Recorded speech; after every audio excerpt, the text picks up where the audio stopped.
Kung binabaha ang ilang lugar sa bansa, halos matuyot naman ang ilang reservoir sa Luzon, gaya sa Pantabangan kung saan 5 metro na lang nasa critical level na ito. Tanaw na nga muli ang lumang bayan ng Pantabangan na dati nang pinalubog para sa dam. Sinilip yan at tinutukan ni Jonathan Andal. Sa gitna ng tubig ang labi ng isang simbahan. Minsan lang itong mangyari, ang paglitaw ng lumang bayan ng Pantabangan na nakalubog sa gitna ng Pantabangan Dam. Ngayong Hulyo, muling nagpakita ang mga bakas ng lumang munisipyo, simbahan, entablado at ang bantayog ni Jose Rizal.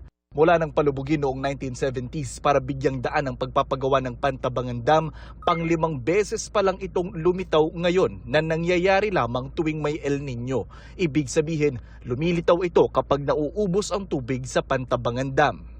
Magbabangka sana kami papunta dun sa may lumang bayan ng Pantabangan na lumitaw pero pinagbawalan kami ng Coast Guard, no sail zone daw dahil signal number 1 ng Nueva Ecija.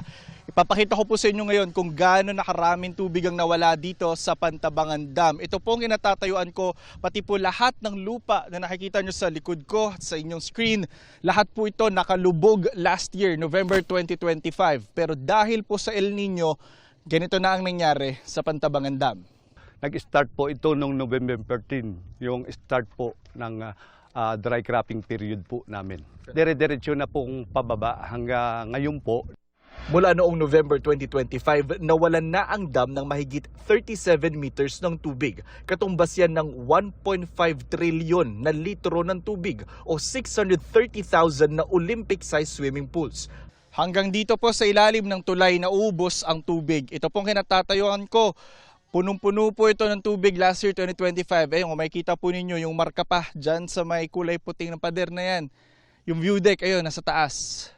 Sa ngayon, below normal na ang water level sa Pantabangan Dam, 176 meters. Halos 40 metro na ang layo mula sa normal level na 216 meters. 5 metro na lang mapupunta na ang dam sa critical level na 171 meters. Pag nangyari yan, pati ang hydroelectric power plant sa Pantabangan Dam hindi nagagana. Pero naniniwala ang pamunuan ng Pantabangan Dam na hindi na-aabot dyan ang sitwasyon dahil panahon na ng tag-ulan at magka-cloud seeding na rin sila sa Agosto. Hindi po tayo aabot sa critical level. Ang pinaka mababa po natin na critical level ay 171.50. Kaya yung 5 metro pa po, makakaasa po ang magsasaka. Kaya pa po natin magpadaloy ng patubig. Sa Pantabangan Dam, umaasa ang 152,000 hectares ng sakahan ng buong Nueva Ecija at ilang bayan sa Bulacan, Tarlac at Pampanga. Pero sabi ng pamunuan ng dam, walang dapat ikabahala ang mga magsasaka sa irigasyon na galing sa dam. Ang rainfall po from forecast po ng Pag-asa from July, August, 100% pa rin po yung rainfall na makakaasa po tayo na babagsak dito po sa Nueva Ecija, especially sa Pantabangan Dam sa area.